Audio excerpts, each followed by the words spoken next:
All right, so we're gonna continue with the record keeping. So you need to maintain record for at least 3 years. But if it And is if a, it's senior, 5 years, right? yeah, if it is a senior, 5 years, but anything else is 3 years. So if it doesn't say seniors, you have to keep the record for at least 3 years, okay? Okay. The code of ethics is there to help when it comes to the market conduct, describe the way companies should behave and also the procedures of the businesses. Producer must also adhere to established procedures. So they are the producers, which is the agents. They have to make sure they respect the code of ethics as well. Because other than that, if not, they can be in violation. If you are in violation, they can suspend or revoke your license.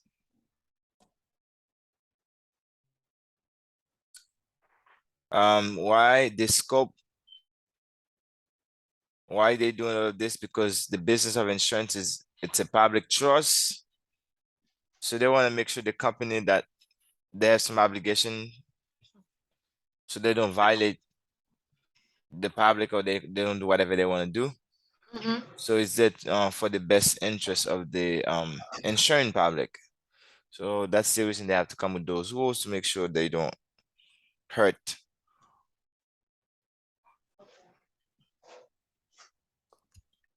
the public. Now, you might find twisting on your exam. Twisting is when you're doing an external replacement. When you're doing an external replacement, so illegally inducing any person to lapse. So when you want the person to lapse a policy, to cancel the policy, forfeit the policies, to surrender the policy, or to convert it to an existing policy, to replace it with another insurance company. Now, this is another insurance company, not the same company. This is referred to twisting. And if they find you doing twisting, they can fine you up to $75,000 per violation. Wow. So when you're doing twisting, just know it's an external replacement. That's been to another company. Okay. Uh, Lapse, forfeit, surrender. Okay. correct. But it's not in the best interest of the client. Mhm. Okay. Now, Mhm. churning, on the other hand, is when somebody replacing policy with the same company. Now you're doing it with the same company. So that person replace the policy from company A, and you get the person to another company to another policy with company A. But this one was you get the person from company A. Now you lead them to get covered to company B. Mhm. So this is an internal. This is internal replacement, and this is an external, outside. Okay, that's an external transfer. Okay. Mhm. Give me 1 second, Sean. Okay.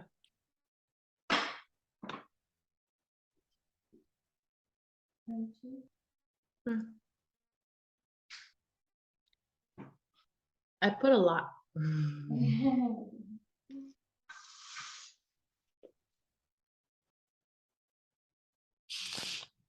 Okay, so now the whole purpose of somebody doing that is to generate the commission. That's the only reason they're doing it. It's not in the best interest of the client, but they want to make money. Right. So it's also using the value of existing policy to purchase another policy or contact with the same insurer. This one was with another insurer, but this one is the same insurer. And they can also be fined $75,000. So, in the test, just remember the difference between those two. That's an external, that's internal.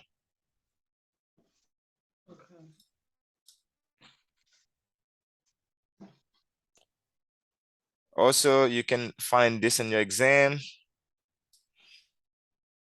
The Guarantee Association is there to protect the policy owners, insured, beneficiaries, or anyone who are entitled to the insurance policy. Why? In case of insolvency. So that's when they need to have enough money in their reserve, the company must have enough money in their reserve. Just like when you go to your bank, the reason you go find money in your ATM is because they put some rules and regulation on the banks. So they have to have some limit to keep so they can make payment. Other than that, you could go there, you find no money. Right. Okay. Just also so you know, the Guarantee Association is a non-profit organization. So it's non-profit. Know that. Because if you go on the test, you find a test question that says it's non-profit. And then don't say, oh, that's not true. No, it is true. It is non-profit.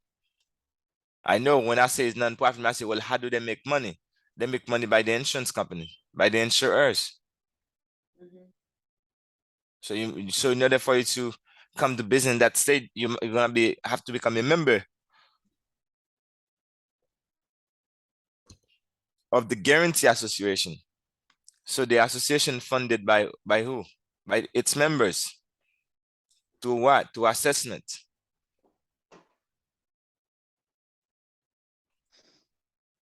And he said the aggregate liability of the Florida Life and Health Guarantee Association may not exceed the following. So pretty much they're gonna say this is what they're gonna protect you against: $100,000 total net cash,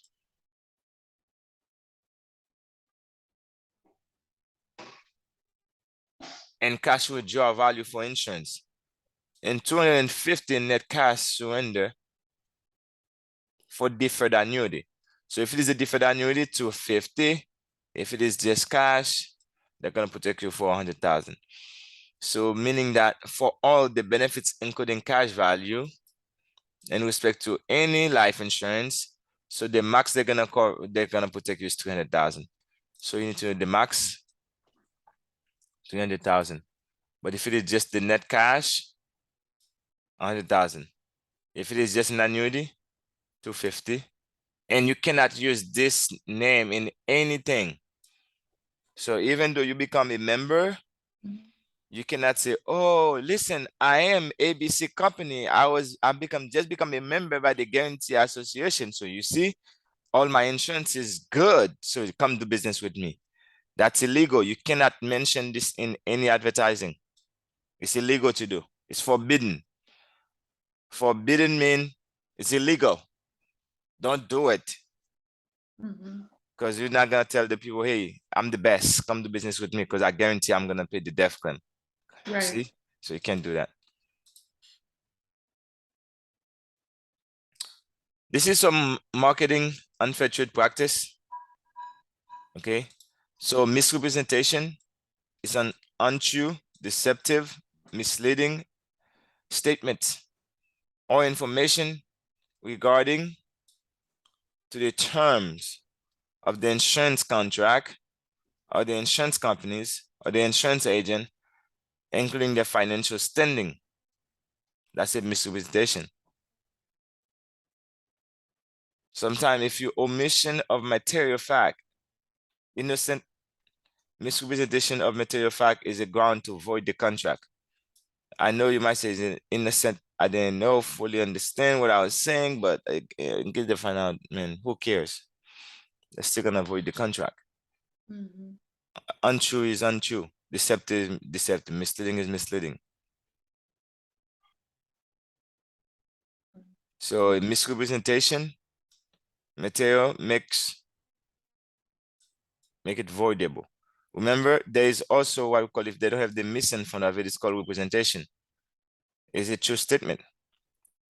Right. It's not a deceptive, it's not misleading, it's a true statement that's believed to be true. And all statement and application for insurance in Florida, they consider representation. Also, you have to know what a warranty is. A warranty is a guarantee statement. Guarantee is guaranteed to be true. Correct. It could be used to void the contract. Okay. So, example of misrepresentation. Guaranteeing what? Policy dividend. Now they're showing you this so in case they give you a scenario. Mm-hmm. So and so guaranteed, then they're talking about misrepresentation because that's how they might trick you.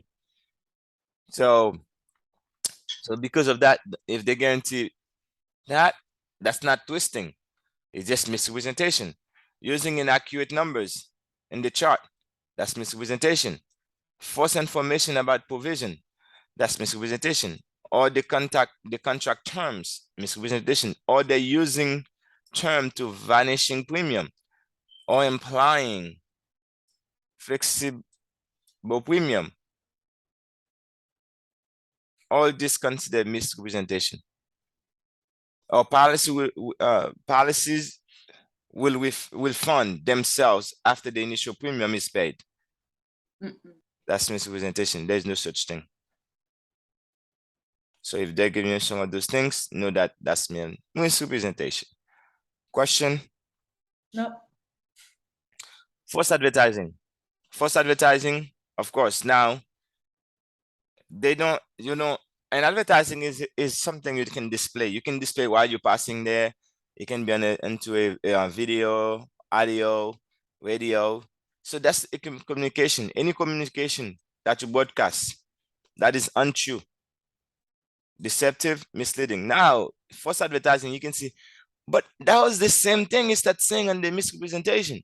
But no. But this one says any form of communication that broadcasts.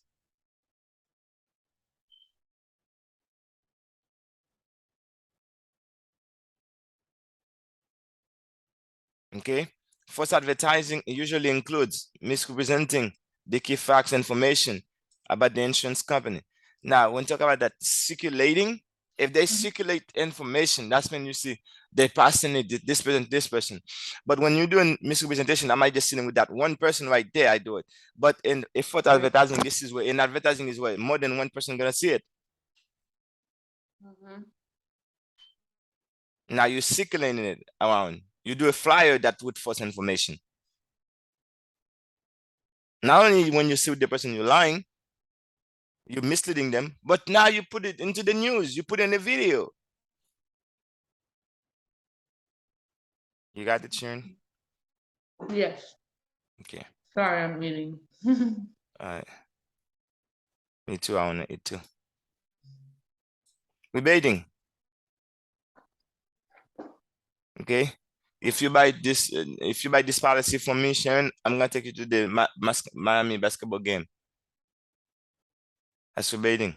That's cool. Let me buy this policy. Okay. Yeah. You buy this policy from me, Sharon, I'm gonna let you use my house for 1 day. BNB. Yeah. If you buy this policy from me, Sharon, I'm gonna let you use my car for a week, a couple days. That's still rebating because if you can attach a number that can give you more than $25, it's considered rebating. So it's an endorsement. Right. You offer to sell a product that is not in the policy.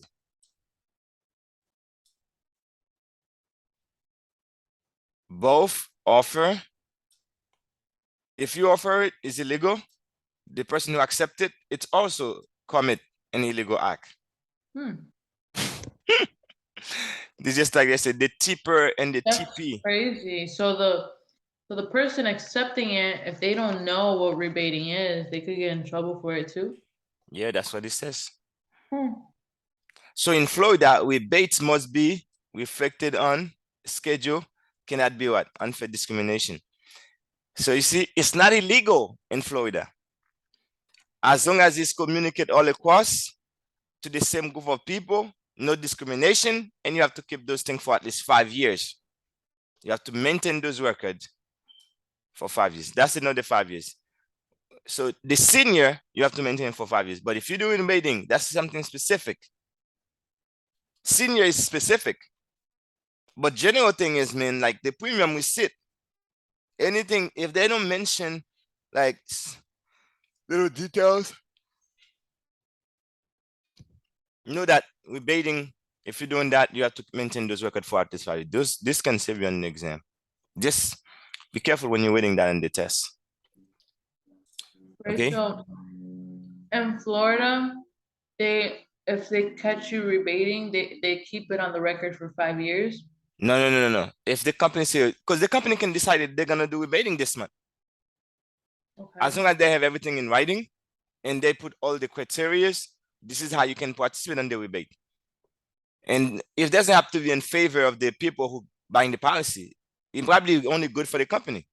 It doesn't have to be in favor of the clients. They don't care about that. But as long as you keep the records, everybody who's coming, for example, let's say if you say every male who's 25 years old this month, black, okay, Mhm. all of them, we're gonna give you that. Or maybe I would say any female who's 20, or maybe any single mother who's at the age of 28 can get a free policy for this month. Just the first one will be waived. All single mother. So now you Okay. cannot come in because this single mother is Haitian. You say, oh, I'm not gonna give it to her. Or because this single mother is Hispanic, or you're not gonna do it. Or because this single mother is Jamaican, you're not gonna do it. Or this single mother is Islam, you're not gonna do it. No, you can't do that. So you have to do it for every single mother who's 25 and their single mother. That's what you say. You have to no discrimination. Oh, okay. So there has to be record of the rebate in order for it Correct. to be okay. Correct. Okay. And those records need to stay there for 5 years. Okay. Okay. Mhm. Now, another thing is coercion.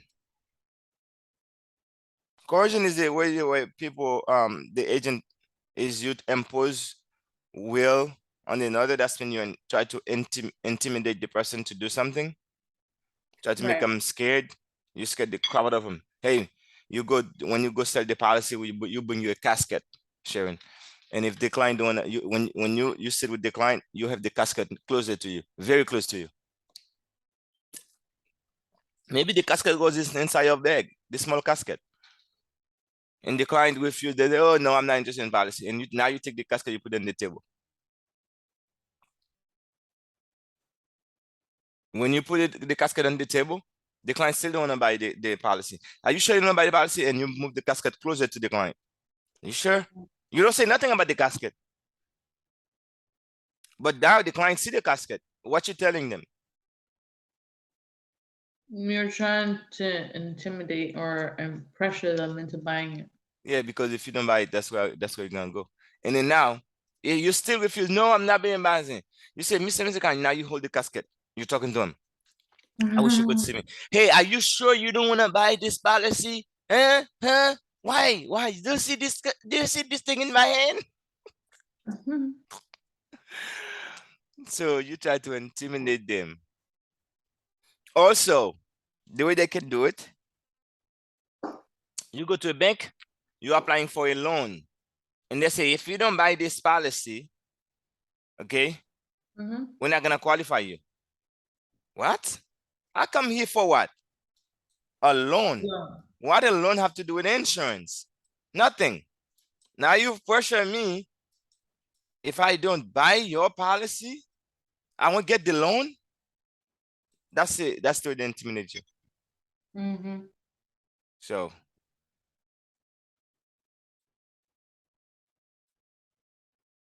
sliding. Something you need to know. Sliding in. Slide to the left. Boom. Slide to the right. Boom, boom, boom. Everybody, clap your hand. Clap, clap, clap, clap, clap, clap, clap, clap, clap. So this is representing an applicant that the specific, okay, coverage, ancillary coverage, unnecessary coverage is required while it's not required. Hey, listen, the minimum you need to buy to get you approved is $100,000. Because if you don't buy 100,000, you can't get you approved. While the company say, even if you do 10,000, we're gonna approve you. So the person tried to sliding more coverage, and that's not you. Okay. Mhm. Include in the policy at no charge when there's a charge. So if you say you add something, there's no charge, that's mean, okay. Charging without the applicant informed consent. You're putting them without the consent.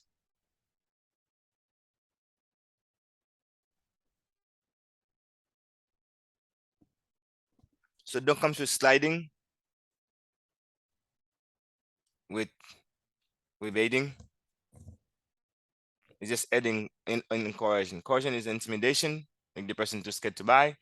Sliding when you're adding things that's not part of the policy and without their consent, they don't know about it. That's the shunning replacing policy for the sole purpose of making commission. It's an illegal act. Twisting, replacing with another one. It's not in the client's best interest, it's prohibited. Practice. So they might put defamation. So when they put all those things in the test question, they put A, shunning, B, twisting, defamation, sliding. Now, of course, you can be a little confused what to pick. But if you know, hey, shunning is the purpose of making commission, twisting is replacing policy to another company, is not in the best interest of the client. Defamation, now you deform it. It's false different. or maliciously different- critical. You're doing criticism Mhm. of another person, a product, anybody in the insurance business to injure them. So that's another keyword, and to injure. Criticize. They say critical, but they can put criticize. You criticizing company. Say, oh, this company never pay claim. Oh, that's defamation. Can do that.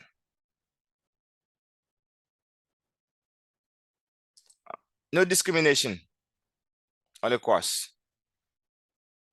Can't do discrimination. You can discriminate because this blood are making more money than this blood.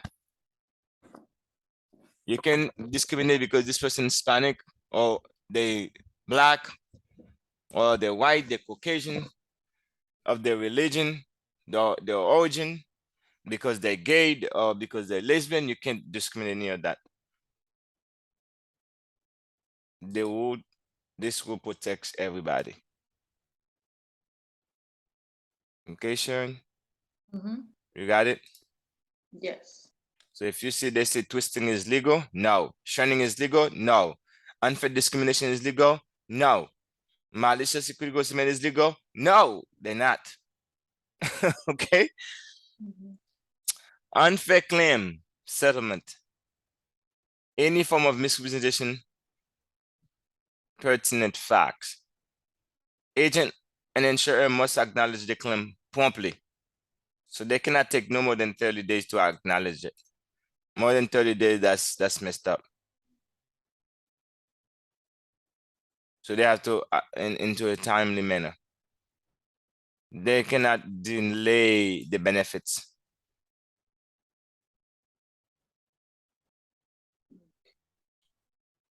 And you have to give explanation why you're delaying it. Just like, remember how they give you 30-day grace period? Yes. So you got 30 days too. After you cannot pass 30 days needed to pay me my claim. Come on, Mhm. step up your game. What do you mean you don't have the money?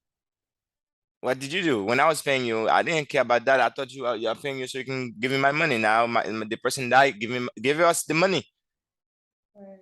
It's my money. I need it and I need it now. Mhm.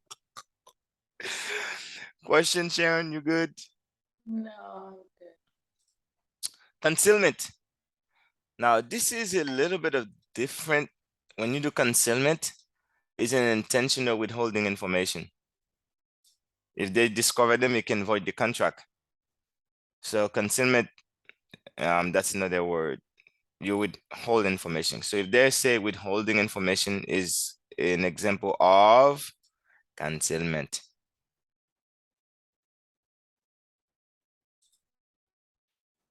So insurance, it is withholding information that is will result the imprecise or underwriting decision.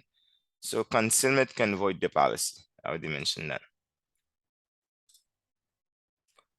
Now, fraud and concealment is two different things.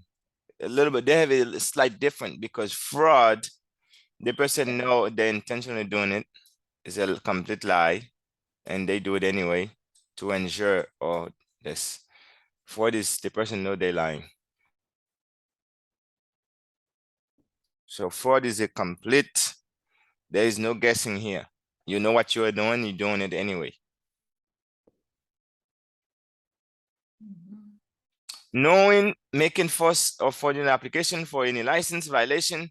So license denial, suspension, revocation, refusal of license, fine, no less than $500 and no more than 3,500, or they can put you in jail for 6 months for violating those, making false or fraudulent application.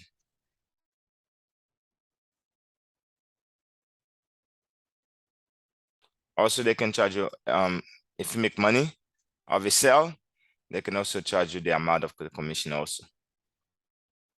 But they're saying it, do it right.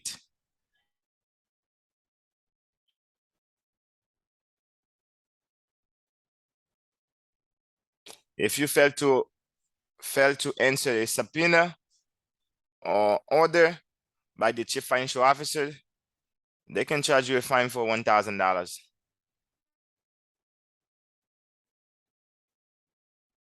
Violation of the cease and desist order, they can charge you an administrative fine for $50,000. Or they can suspend your license or revoke your license or your certificate of authority if you are a company. Because the certificate of authority is for companies. When they're referring to license, they're more referred to the agent.